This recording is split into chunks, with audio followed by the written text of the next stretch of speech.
Yeah, welcome, Paula. I'm so glad that you've come to join me again and be on the podcast.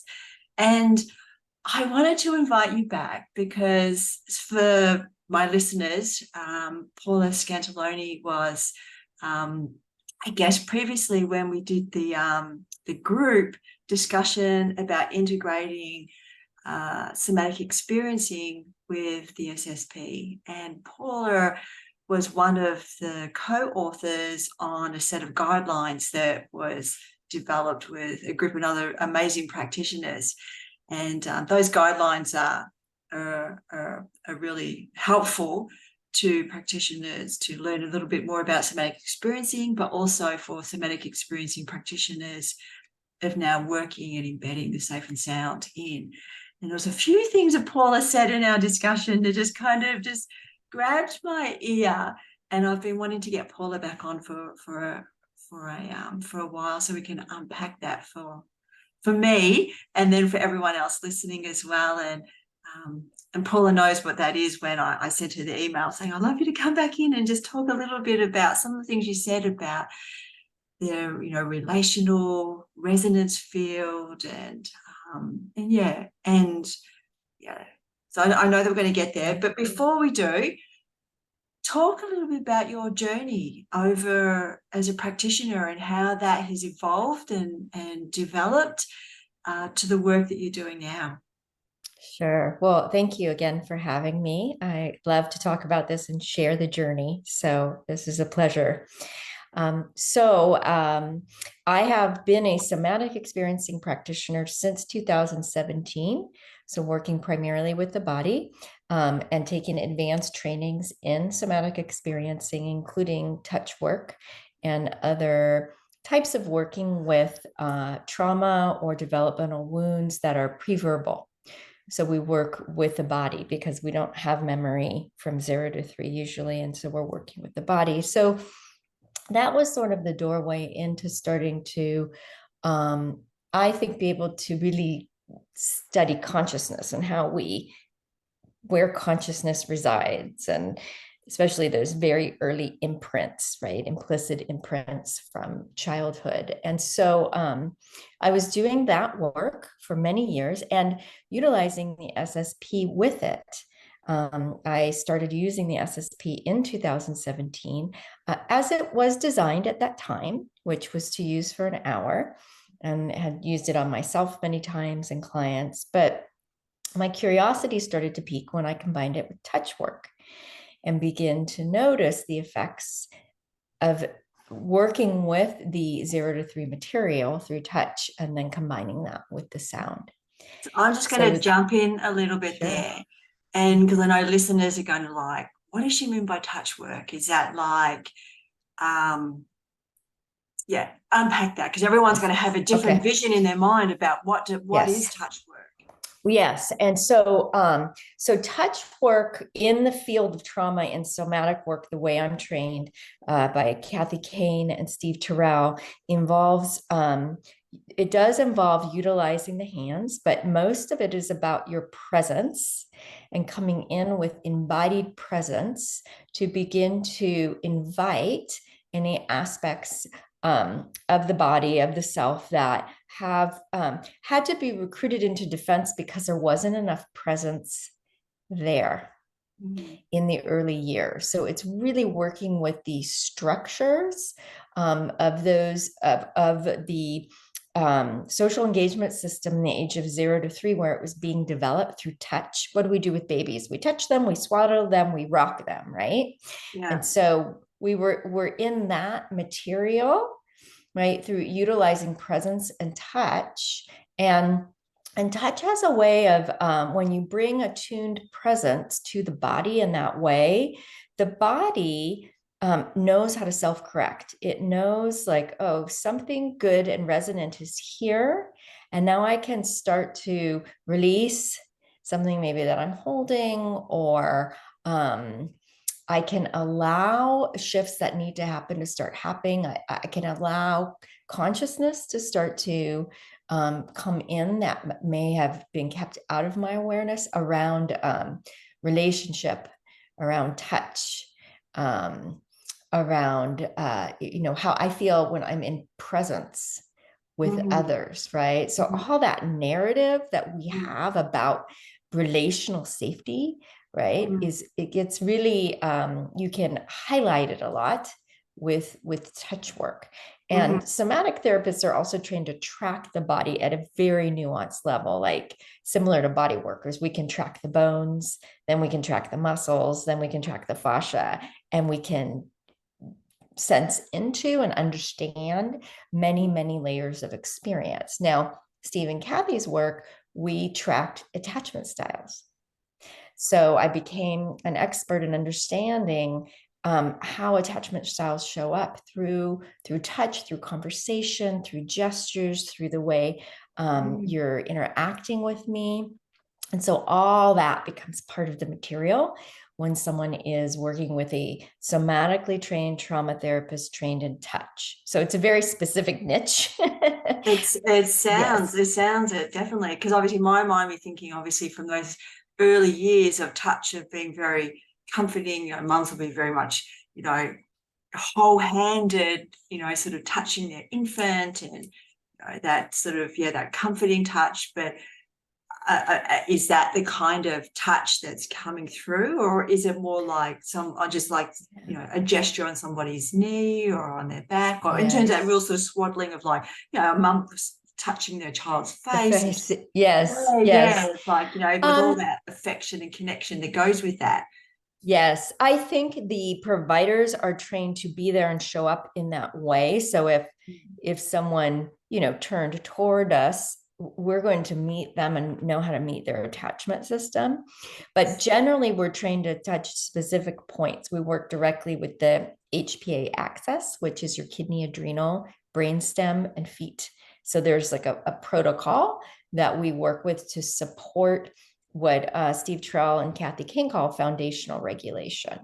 And this is where the SSP comes in, because so I was doing this and having very good results with it, and utilizing the SSP as well. And also integrating an embodied recovery, which is a model that I co-developed with Rachel Lewis, which looks at gestures, reach, grasp, pull, these very early movement patterns that we must master in our first year of life, that speak to our ability to know what our needs are, be able to reach for them, ingest. So I had a couple things I was layering on top of each other at the time. But when COVID began, I couldn't touch anymore.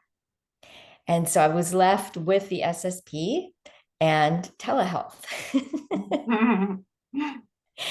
So that is when things became very interesting, because I thought, well, let's just keep going and let's do this, and let's bring in warm rice packs and put those on the kidneys instead of my hands, and let's swaddle you and put you in a blanket, and let's get some pillows, and let's set up things somatically so your physical body is lighting up and getting those receptors lit up in the same ways as my hand was there.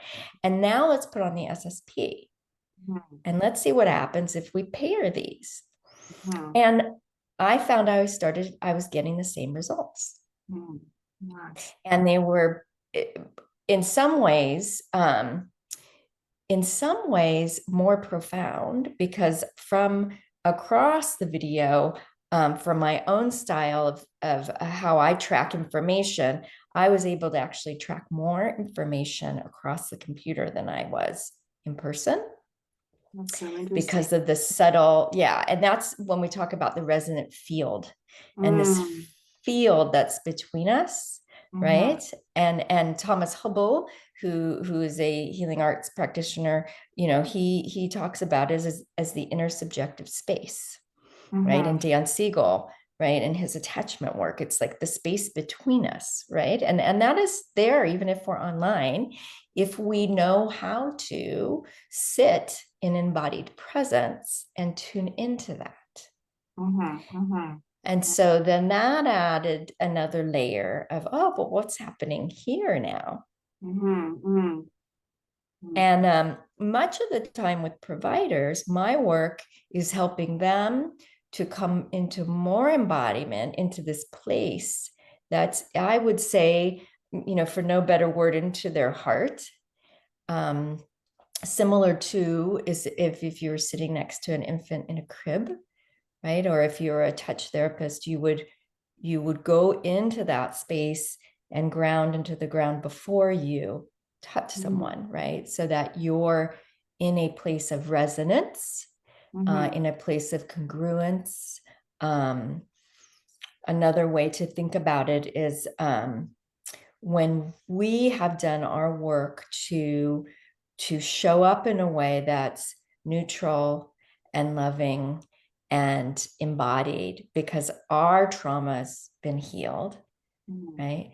We become master regulators and can actually use our resonance, our presence, to influence another. So let's kind of talk about that. Is it quantum physics and that kind of science, really emerging science? Yes, it could fall under that, but we could also look at people like the Dalai Lama and people who have presence, right? Who use their presence of neutrality, of unconditional love, of just not many thoughts, fairly right brain, embodied, and to allow another. So if we're sitting across, to allow yourself to be seen, and then that reflect back to you, right, is a gift that not many of us get. Yes, and it's developing those skills. And actually, I've got something just swinging around in my mind that I just wanted for us to go back to a little bit about when you're talking about moving to telehealth and then still creating those environmental experiences for your clients. And I guess what just jumped out to me and I think that people don't realize sometimes it's those simple little things of swaddling yourself with a blanket and sensing into that compression and doing kind things for ourselves, kind, caring things for ourselves, that I don't think people realize the power of what those little things actually do. Is that your thoughts too? Yes, I would say at different levels. At a somatic level, compression and what's called proprioceptive input regulates us. That's why we do it to babies. We help contain them by swaddling them, and we're just adults with the same nervous system as the baby, right? And so we respond to weighted blankets and hugs and pulling something around us. And so at that level, I think, and then there's the psychological level. What are we saying to ourselves? I work from I would say a parts perspective, where we have a witness and we kind of interact with aspects of ourselves. And so when we apply self-care, it's another way of saying that I'm worthy, right? It's a worth gesture, right? About you're worth enough to stop to do something kind, and that goes a long way if we can be aware of that's what we're doing, right, and really take that in and ingest it in the moment. So that brings the word I think we want to move to, where I digressed just before about that awareness and building that. How do you build that in? Because I guess we're speaking a little bit here about practitioners. Is that where you wanted to go to with this?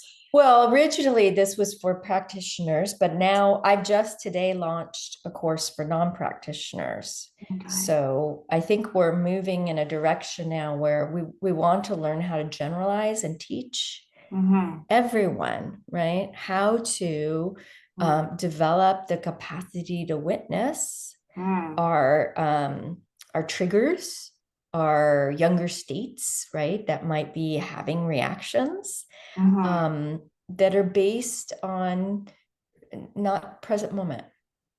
Right. And most of us do that most of the time, right? There's not a lot, unless we're really focused on present moment consciousness, we just react from one thing to the other a lot. right? So learning to cultivate the practice of witnessing and being able to notice we're having a reaction, and what is that reaction, and is that coming from a wound? Is that an ouch? I would call it like oh, that just kind of pushed on something, or is that really a present moment interaction that I'm having? And because what we'll do is we'll project our narrative onto the present moment and be very invested in it, right? But our narrative might be influenced by the past. True. So I guess my mind's thinking now about, because I was looking at your website just before we come on again, and I love some of the verbiage that you've got on there. But basically, you're sort of saying that by using sound, movement, and vibration together. So let's talk about this program that you've just launched now.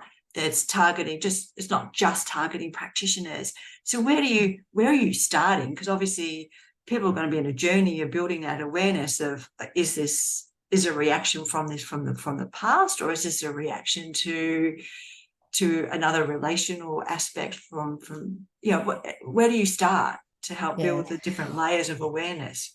Yes. Well, generally, someone coming to my program would have some capacity to track their nervous system without being frightened, because your nervous system does shift states with the SSP.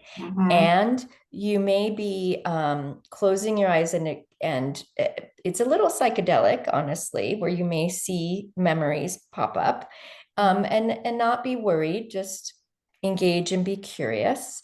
And so how I support the process is by listening to 15 minutes and then stopping and processing what's happening, right? And in that role, I am calm, I am regulated.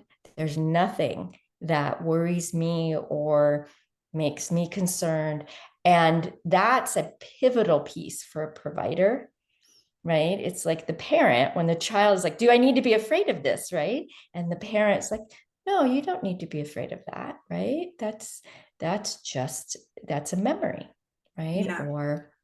I'm so glad you've said that, Paula, because I know in my role for the support that I do across Australia and New Zealand for SSP practitioners, for a lot of people who are concerned about, I don't like using those words of adverse responses, whatever it is, it's how we carry it, it's how we present it, and that we say there might be some shifts in the nervous system, but if we're neutral and curious and accepting and thinking this is actually a gift, that now we're seeing a shift, that the nervous system's trying to reshuffle itself and find a new way of being in the world, isn't it?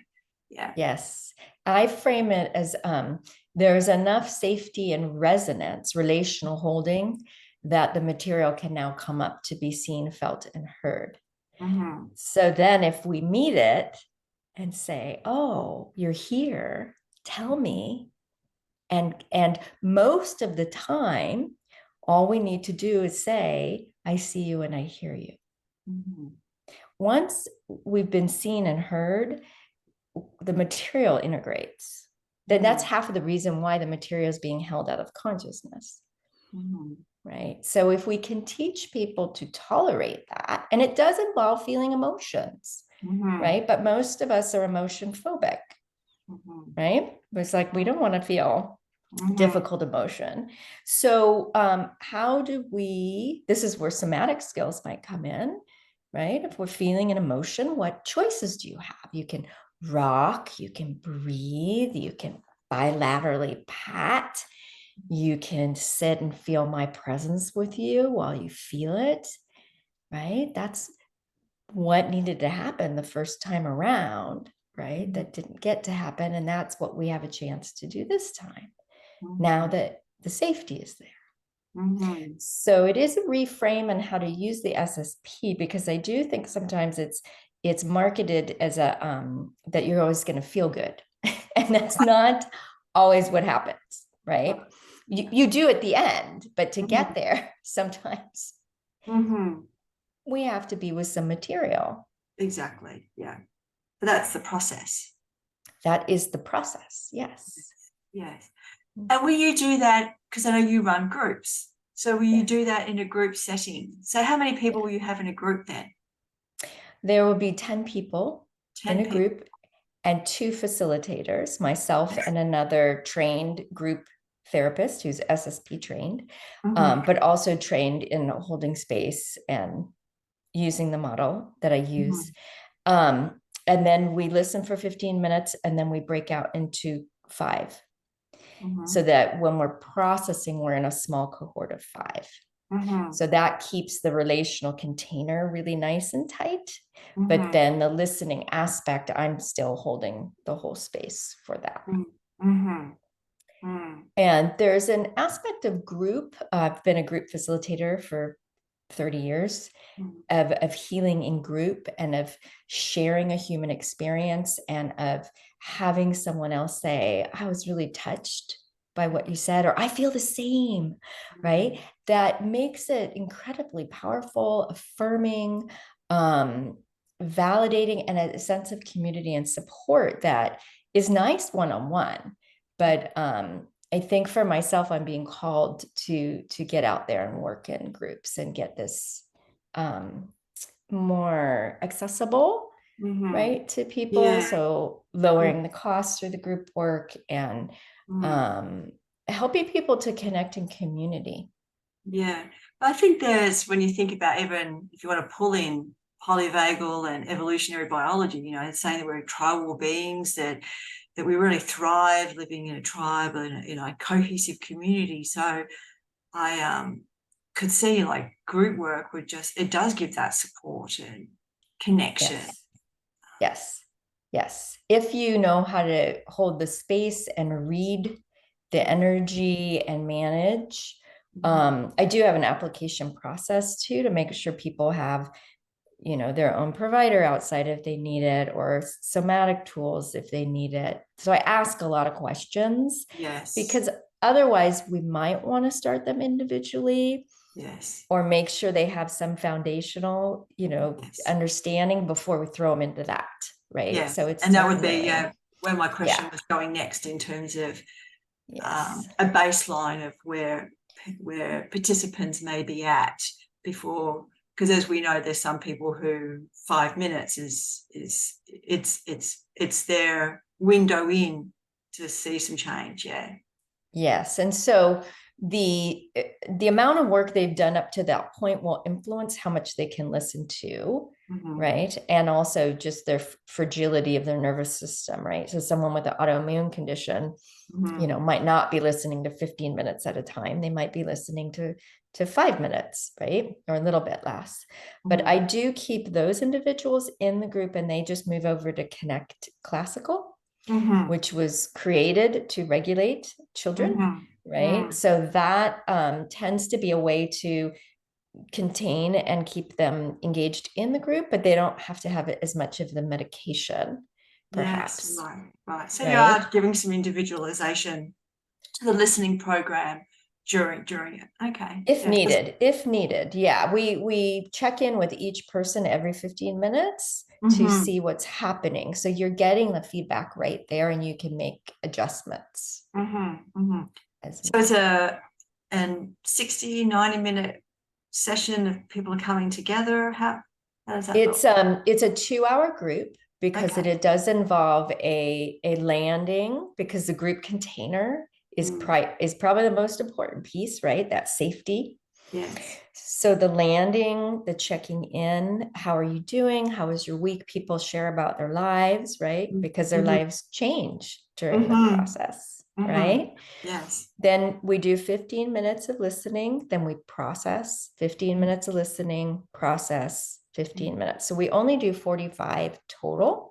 And the last 15 minutes my stipulation is either nature or a pet, because those are the only 2 guaranteed benevolent things that I can assure that there is unconditional love happening. So they may do a little bit of listening on their own, but it's a very short. Yes. Yeah. And that's once a week.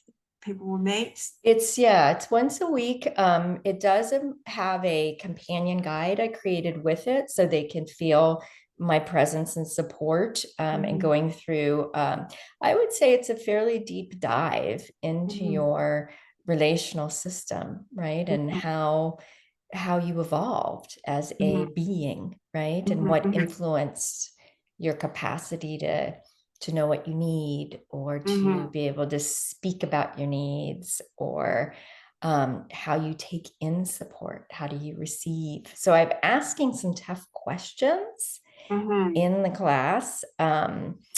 So it's definitely a dive, into yourself. But there's also some teachings about compassion, about self-love, about play and spontaneity. I do think those things, as I've studied the SSP through more Eastern medicine, understanding how when we come into this place of harmony within our different energy systems, our capacity for creativity increases, our capacity for intuition increases, our capacity for dreaming increases. And so for that, I speak to it from a more of an Eastern Taoism perspective of what's happening rather than the neuroscience of that. I talk about that energetically. Gotcha. And that companion guide, so that is actually like a mini course that, so it's not just like I'm emailing you an ebook. It's actually it's like a guided course that people, and that is alive, or is that like an all? It's online. So you go in and you'd have there's 7 modules. Yes. So you would do module 1 and 2 before the group starts, and that's all about the SSP, the science, who Stephen Porges is, and just acclimating. And then I talk about sound, vibration, frequency, cymatics, different language that is more affiliated with sound healing. Because I do think I use it more in that way. That's my training, is understanding vibration and frequency. And so they get a little bit of, I guess, a new paradigm, right? A new way of thinking about the work. And I wonder if that's what you could talk about a bit more, because I think that's what I picked up from when we had that we talked at that last podcast, talking about those vibrational fields, and that you felt the SSP impacted those internal vibrational fields of resonance. So just talk a little bit about your thinking, or the theories, or where you've pulled that science and Eastern from to sort of So we can think about it a couple different ways, some metaphors that I use. So one would be, more from Dan Siegel, who's speaking about it, but he's speaking through this lens, which is when our emotions, thoughts, and behaviors are not congruent, then we are in what's called dissonance. There's dissonance that would make me, smile when I'm sad, right? So there's incongruence there, right? There's two. And so through his lens, he's working to bring more congruence by having people feel their emotions and feel more comfortable feeling their emotions within their window. And that is going to bring more harmony into the system, right? And more capacity to feel more emotions. The more we learn to feel and tolerate emotions, the more emotions we can feel, right? So he is talking about that through his lens. But then we can move over to sound healing. And Eileen McCusick is where I've trained with tuning forks. And so then I think about these metaphors. So I play around with this. This is my antidotal, is that the SSP turns the vagus nerve into a tuning fork, and it innervates, right, all through the energy systems of the whole body. And when we add vibration to the body, anything that's not in coherence with the frequency that's coming in, and we can think of the SSP as a frequency, right? That's coherent, gets invited back into coherence. But to come into coherence, we need to go through dismantling and disorganization to come into organization. And that's what cymatics is. So we have disorganization and then organization, using vibration to influence that. I also think that the provider is like a tuning fork. And so whatever resonance the provider is vibrating in terms of, we could pull in the Heart Math Institute and the idea of heart resonance, right? If the provider is resonant, is neutral, present, emanates unconditional love and acceptance, then that, once the vibration starts, there's something that starts to happen between the provider and the client. And this is why we see variations in results based on the provider, I think, because their seat of consciousness matters. So with resonance, then again, we could say, well, let me back up. In the way I use it, I do set an intention too. I set an intention for anything that is not in coherence and resonance to be invited back into that. And my approach is through Taoism, which is our understanding of the three major energy points, one in the forehead, one in the heart, and one in the lower gut, which is our vagus complex. And so I set an intention for those to come into alignment. And so I track that. That's what I'm sort of tracking during the SSP process. And there's multiple things happening at multiple levels, right? But our lower dantian is where our emotions are held. And it's all the inner child wounds, for better or for worse. And our heart is the seat of our ability for compassion, right? And self-love and grief, right? And then the third eye is our ability to be intuitive, to be creative, to have lucid dreaming, to all those I would say higher executive functioning type of ways of knowing, right? And so as a sound healer, that's a third element that I'm holding on top of the actual nervous system retuning that's happening as well. And so at the end of the day, for me, it's hard for me to say like what portion, was the SSP and what portion was this and I just think, well, healing is happening. People are coming out of it and feeling different and feeling more like themselves and more attuned to who they are, more able to speak from that place of authenticity and more spontaneous. I mean, it's really inspiring at the end. And not everyone has profound. Some people have profound and some have yummy and wonderful, so there's variations. And so I have to sort of have people understand that it's not a comparison. There's going to be some fairly big things happening, and then there's going to be very nuanced and wonderful things as well. Sometimes people come out of it having met all their defenses. So the change that occurs is, wow, I didn't know I had that many defenses. Right. And I didn't know I had that much dissociation. And so, but even that is a step, right, on the journey.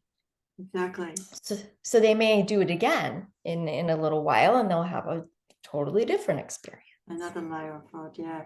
And just to add to what you said about, because of the whole integrated approach that you have, and I'm not sure if it's the SSP or what, I don't think it matters. And I think it's important, we're complex beings, to have an integrated approach. I think that the SSP creates such a shift, a possibility that whatever space or framework that we bring to the table just allows that to have more traction or create more sort of change and stuff. And Yes. Yeah. Yes. So I think having some understanding, most of what I teach providers, I want to invite them to go through the SSP so they can come out of their left brain a little, come into more right brain consciousness, and then get out of the way during the listening. Because if you're sitting there thinking, well, why is this happening? And it's going to interfere with the process, right? But if you can be in flow and acceptance and presence and trust what's happening between, that's when magic happens. I have to share with you, Paula, that I actually held, it was a modified SSP program. It was like 15 minutes a day. And we did, but it was held in this beautiful big stable. There was 15 people in the group, and there was like horses that were in the sides that would sort of pop their heads out from time to time, or we had a few that stayed the whole time.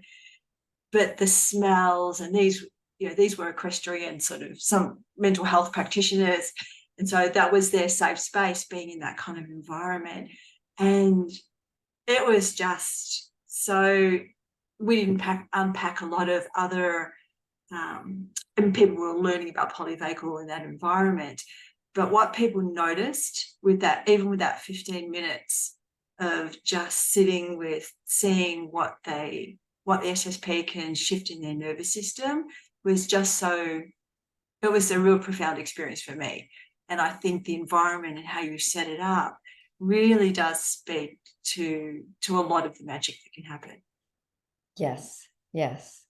Because that's the neuroception is, right? It's what we're sensing on the outside. So if that is, I keep using benevolent because that's the word I think Deb Dana uses, and I haven't come up with a better one. But if that can be there in the present moment, that benevolence, and then we as providers also offer that, it's only going to take the nervous system one direction, right? It's like we're just shepherding it along on its journey, and it makes it less bumpy, I think, along the way. Right. So, and that's why the somatic tools, the provider's presence, the external environment, it facilitates, there's so much support there that it's like there's no like, oh, okay, I'll go over here. I'll go over here towards regulation. Yeah. Very cool. That's lovely. It sounds it. So maybe just give me a little bit of an idea of unpack a little bit more of a session, and how you would bring in some of like the somatic work or the parts work. So let's say you've done 15 minutes of listening, you've broken up into the 2 groups of 5. So just unpack a little bit so people will share, and then how else you would hold sort of space and bring in those other work. Yes. So as you're sharing, say that you're a participant and you share a little about yourself in the sharing, like I felt like I felt like this urge to stretch during it, and I maybe gave myself permission or not, but I noticed it.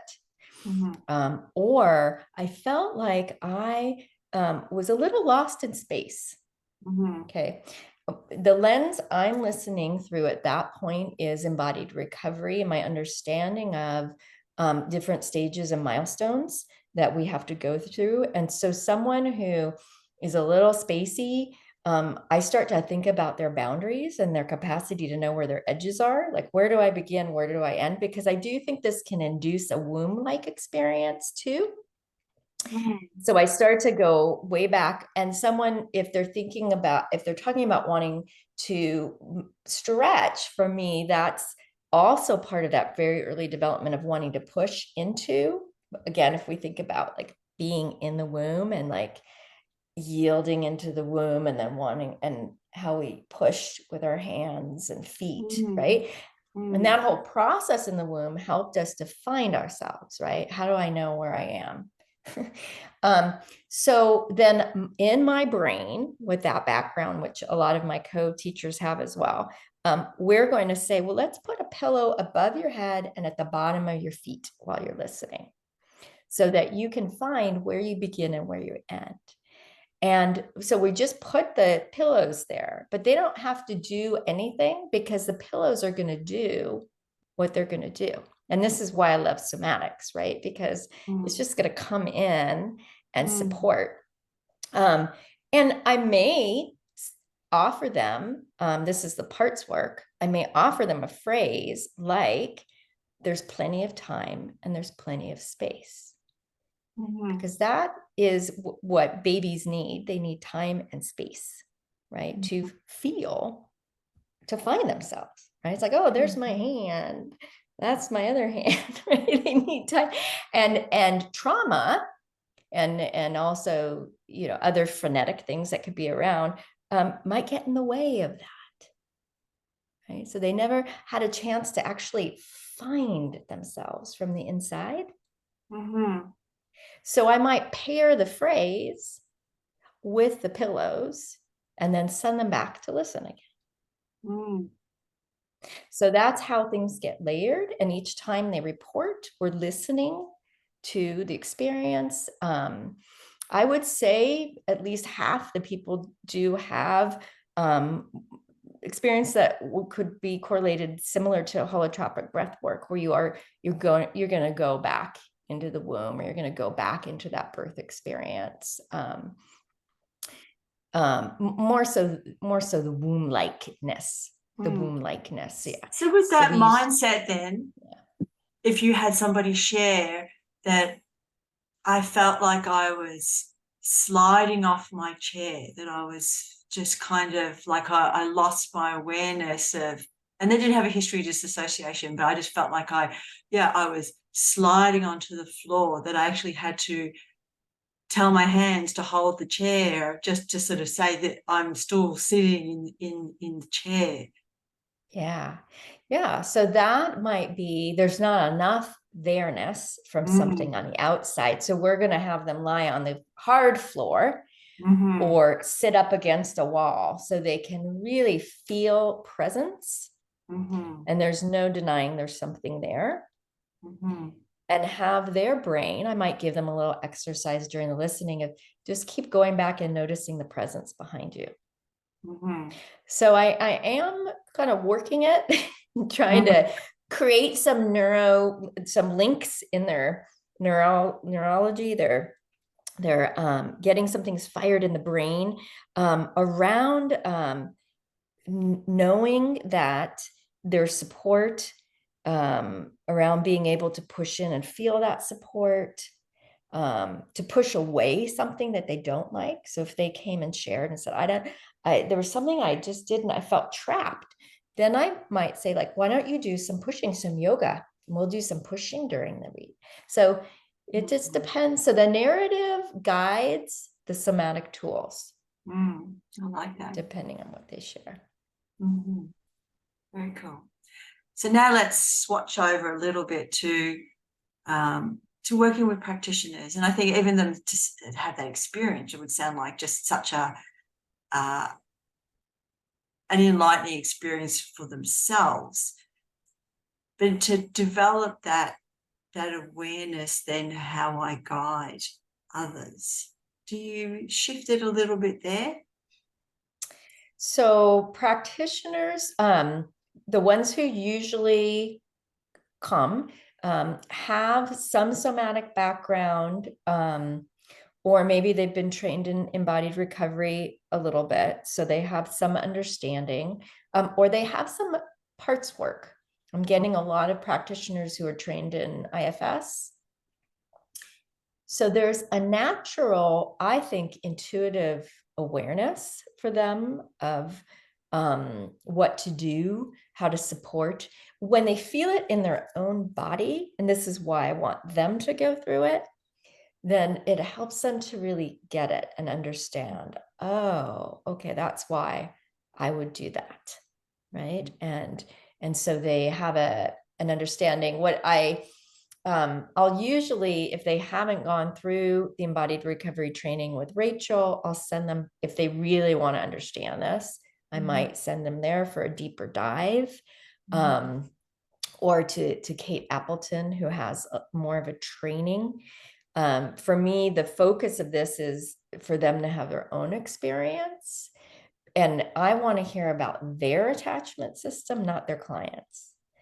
I want to hear about their struggle to embody, right? Because by helping them, I'm helping their client.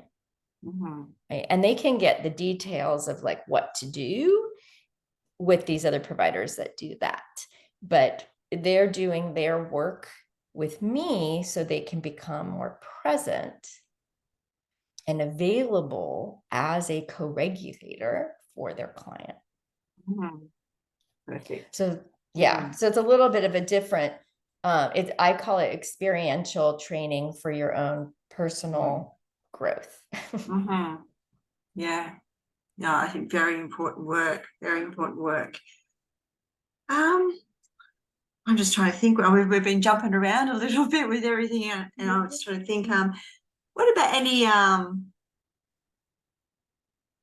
We talked about a session, and I was going to say what other resources. So I've actually spoken with Rachel. Rachel's been on the podcast before, and that was a wonderful conversation. I think we focused a little bit on the eating disorders, and I believe you were part of that work back earlier. Yeah, it's I came in with the somatic experiencing background. We were both working at the same eating disorder treatment center. I was teaching dance and she was a sensory motor psychotherapist. And so we both came in, she came in with sensory motor, I came in with somatic experiencing, and then her background is body mind centering. And so it was mostly her brainchild that I helped facilitate to a certain point, and then said, okay, here, you take this, I'm going to go do that. And so we're still pretty connected and we pass people back and forth. And but I think she would be lovely to have back. She's a fabulous teacher and can really help people take these steps to make the somatic not so foreign and not so, it's like, well, why would you do that? Why would you, put a pillow behind their head or put a weighted blanket on them? And so she has a wonderful way of helping people to understand the mechanics of somatics. Excellent. And any other good resources you'd like to share? I think if therapists haven't trained, if they're trained in touch work, if they haven't done Kathy Kane or Steve Terrell's training, or Dave Berger, there's a few trainings in touch, because it does help to drop into that more nuanced place and really check in with your own seat of consciousness and where you're seated from.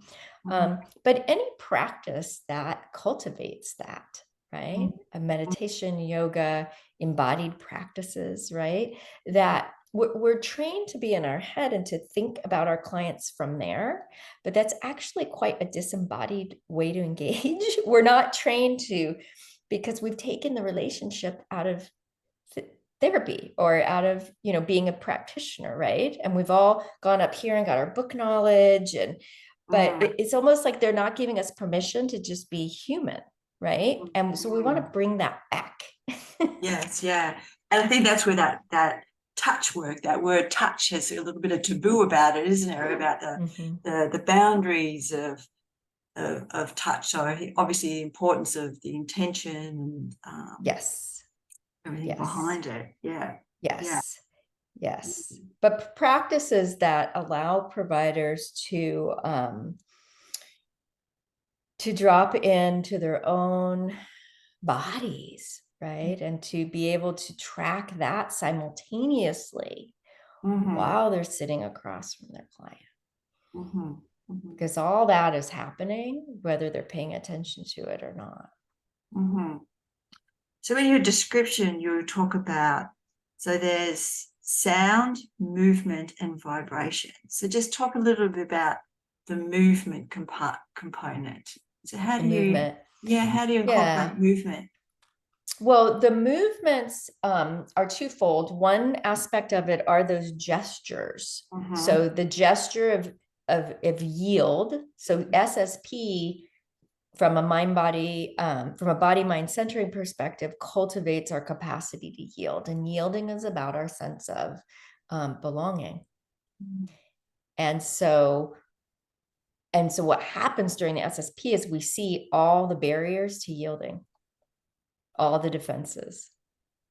And so we work with those by working with the other developmental movements, which are push, which I talked about, being able to push into relationship, reaching, capacity to reach directly for what we need, and grasp and pull, and which is about intimacy, our ability to bring in relationship.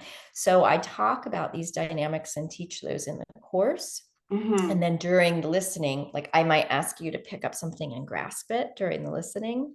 And again, have two things happening simultaneously. We have the sound, we have what I'm facilitating with the resonance, and then we have this corrective experience happening with the grasp, because you're getting fed something in that moment that's going to be very informative.